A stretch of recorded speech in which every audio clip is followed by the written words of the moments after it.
Salam pemirsa, senang rasanya kita bisa berjumpa kembali bersama saya dalam pembahasan buku Bugar Selamanya.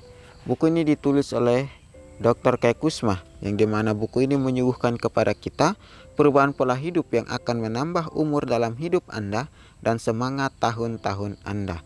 Kekuatan harian untuk merangkul kebugaran fisik, mental, dan spiritual, motivasi, inspirasi, dan dorongan, kisah kemenangan, dan wawasan menarik tentang manusia dan penciptanya. Pada saat ini kita akan masuk dalam pembahasannya dengan judul Hanya Sejauh Doa. Ayat intinya terdapat dalam Mazmur 71 ayat 19. Keadilanmu ya Allah sampai ke langit. Engkau telah melakukan hal-hal yang besar ya Allah. Siapakah seperti Engkau? Oh, apa yang akan kita lakukan? Gumam Pam. Saat dia terus mengungkapkan kekhawatirannya, saya berbagi dengannya bagaimana saya dulu membiarkan kekhawatiran dan kecemasan mengendalikan saya sampai saya mengetahui pengaruhnya terhadap tubuh saya. Saya tahu Anda benar, jawabnya. Saya merusak tubuh saya dan hanya menyakiti diri saya sendiri.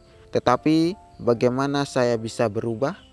Bagi saya langkah pertama adalah mengenali dan mengakui bahwa saya punya masalah. Menonton film tentang dampak stres menurunkan sistem kekebalan tubuh dan memberi jalan masuknya semua jenis penyakit. Membantu saya menentukan bahwa kekhawatiran tidak cocok dengan rencana hidup saya. Dan tentu saja itu bukan rencana Tuhan bagi saya. Daripada saya duduk-duduk saja sambil khawatir, saya belajar untuk mengambil tindakan atas perasaan saya. Saat saya merasakan kekhawatiran negatif memasuki pikiran, saya berjalan. Jika saya sedang bekerja, saya beristirahat untuk menghilangkan perasaan itu. Jika saya berada di rumah, saya berjalan keluar. Sebelumnya saya memiliki treadmill yang saya gunakan untuk berolahraga ketika muncul pikiran negatif. Ya, baik, di sini dikatakan kepada kita hanya sejauh doa. Apapun masalah kita, apapun kekhawatiran kita, kalau kita mau terus berdoa kepada Tuhan, maka Tuhan memberikan kepada kita hikmat untuk kita dapat mengatasi akan segala masalah yang ada di dalam kehidupan kita. Sama seperti cerita kita pada hari ini, dia sudah merusak tubuhnya dan menyakiti dirinya sendiri. Di sini juga dikatakan kepada kita, bagi saya langkah pertama adalah mengenali dan mengakui bahwa saya punya masalah. Yang langkah pertama harus kita lakukan dalam kehidupan kita itu bagaimana kita mau mengenali dan mengakui akan kesalahan atau masalah yang ada di dalam kehidupan kita, dan kita utarakan itu kepada Tuhan. Karena hanya dengan doa saja yang kita lantunkan itu kepada Tuhan, dan Tuhan akan mendengar seruan atau apa yang kita utarakan ini. Jadi di sini bagaimana dia mau mempunyai satu kebiasaan untuk mengatasi semua itu ketika masalah itu datang, ketika pikiran negatif itu muncul. Dia belajar untuk mengambil tindakan atas perasaannya. Di sini dikatakan kepada kita bahwa saya merasakan kekhawatiran negatif memasuki pikiran, saya berjalan. Ketika pikiran negatif itu muncul ada di dalam pikirannya dia mulai berjalan untuk menghindari akan pikiran negatif itu. Jika saya sedang bekerja, saya beristirahat untuk menghilangkan perasaan itu.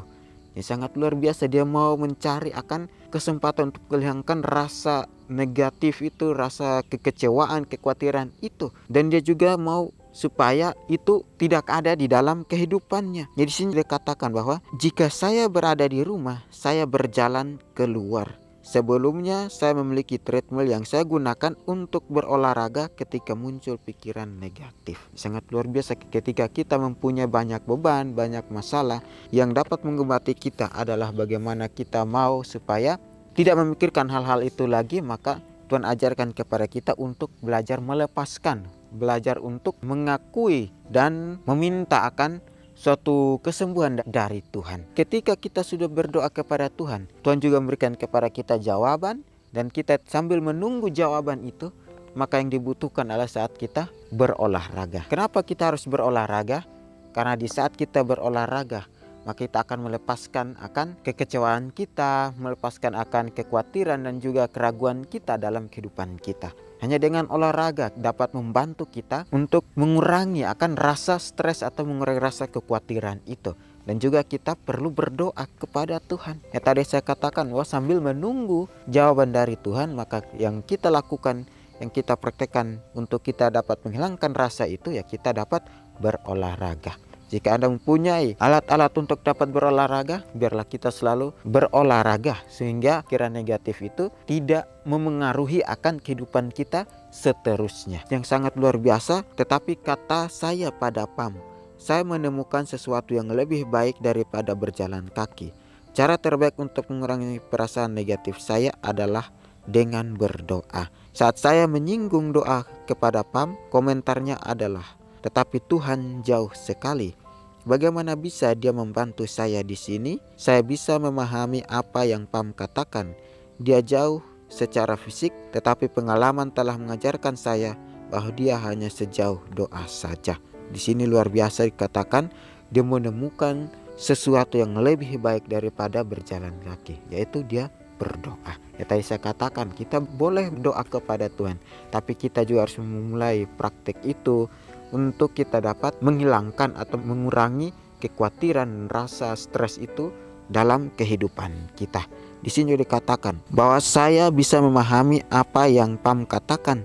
Dia jauh secara fisik, tetapi pengalaman telah mengajarkan saya bahwa dia hanya sejauh doa saja. Keesokan paginya saya berdoa ketika saya membaca 3 dari 4 pasal dalam firman Tuhan yang biasa saya baca, agar saya dapat menemukan jawaban atas pertanyaan Pam. Saya menemukan bagian pertama, jawabannya dalam Mazmur 71 ayat 3. Jadilah bagiku gunung batu, tempat berteduh, kubu pertahanan untuk menyelamatkan aku. Menjangkaunya berarti memangkas jarak, namun jurang tersebut terjembatani ketika dia menjangkau kita dengan pasukan malaikat. Mazmur 103 ayat 19-22 berkata, Tuhan sudah menegakkan taktanya di surga dan kerajaannya berkuasa atas segala sesuatu. Pujilah Tuhan, hai malaikat-malaikatnya, hai pahlawan-pahlawan perkasa yang melaksanakan firman-Nya dengan mendengarkan suara firman-Nya. Pujilah Tuhan, hai jiwaku. Di sini sangat luar biasa. Dia mulai mempelajari Alkitab dalam kehidupannya. Dia mulai membaca akan ayat-ayat firman Tuhan, dan dia menemukan bagian pertama dalam jawabannya dalam Mazmur 71 ayat 3. Ini sangat luar biasa. Ketika kita mempunyai kemauan, ketika kita mempunyai suatu prinsip untuk kita dapat melakukan suatu perubahan dalam kehidupan kita, maka kita akan melakukan praktek itu. Tidak mungkin kita mau melakukan segala sesuatu kita tidak mempraktekkan. Nah, di sini kembali lagi ajarkan kepada kita, pada orang-orang percaya, melihat dari hal cerita ini sangat luar biasa. Bagaimana kita mau mengakui dan mengenali akan kesalahan kita. Tapi di sini juga dikatakan kepada kita juga perlu datang kepada Tuhan. Kita dapat berdoa untuk mempunyai satu kesembuhan dalam kehidupan kita. Di sini juga dikatakan kepada kita, pujilah Tuhan, hai malaikat-malaikatnya, hai pahlawan-pahlawan perkasa yang melaksanakan firman-Nya. Pujilah Tuhan, hai jiwaku. Mengapa kita harus khawatir ketika Tuhan telah menjanjikan kita perlindungan ketika kita berada dalam bahaya dan mengirimkan malaikat hamba-Nya untuk mengetahui kebutuhan kita? Dia hanyalah sejauh doa. Ya Tuhan, siapakah yang seperti Engkau? Sangat luar biasa. Ketika kita mempunyai banyak problema dalam kehidupan kita hanya berdoa kepada Tuhan dan melakukan suatu praktek yang Tuhan mau supaya kita dapat menyembuhkan kehidupan kita. Nah, di sini juga dikatakan, pujilah Tuhan. Tidak ada yang lain sama seperti Kristus di dunia ini. Untuk itu biarlah kita selalu mempunyai suatu kehidupan yang baru, mempunyai kehidupan yang mau untuk dikendalikan oleh Tuhan. Di sini juga dikatakan kepada kita bahwa Tuhan akan melakukan bagiannya untuk menjangkau Anda. Apakah Anda menjangkaunya dalam doa? Pertanyaan yang luar biasa. Kembali lagi mengajarkan kepada kita, Tuhan begitu dekat dengan kita. Tuhan menjangkau kita begitu dekat. Tetapi kita umat-umatnya, kita malah memilih jalan-jalannya kita sendiri tanpa kita mau berdoa kepada Tuhan. Ketika kita mempunyai masalah, barulah kita datang kepada Tuhan. Ketika kita tidak mempunyai masalah, kita jauh dari Tuhan. Pertanyaan ini dianjurkan kepada kita supaya dapat menilik kembali kehidupan kita. Jangkaulah Tuhan di dalam doa setiap hari, karena Tuhan selalu menjangkau kita dalam kehidupan kita. Dia tidak pernah absen sekalipun untuk tidak menjangkau kita, tapi dia selalu memelihara kita. Dia selalu memberikan kepada kita kehidupan yang baru. Untuk itu biarlah kita selalu datang kepada Tuhan, menyerahkan kehidupan kita hanya kepada Tuhan saja. Maka dia ada adil dan setia. Dan juga kepada kita melakukan akan hal-hal yang benar, hal-hal yang baik. Maka Tuhan berikan kepada kita suatu hikmat untuk kita dapat bertumbuh di dalam kehidupan kita. Janji Tuhan sangat luar biasa ketika kita mau melakukan segala sesuatunya untuk merubah kehidupan kita.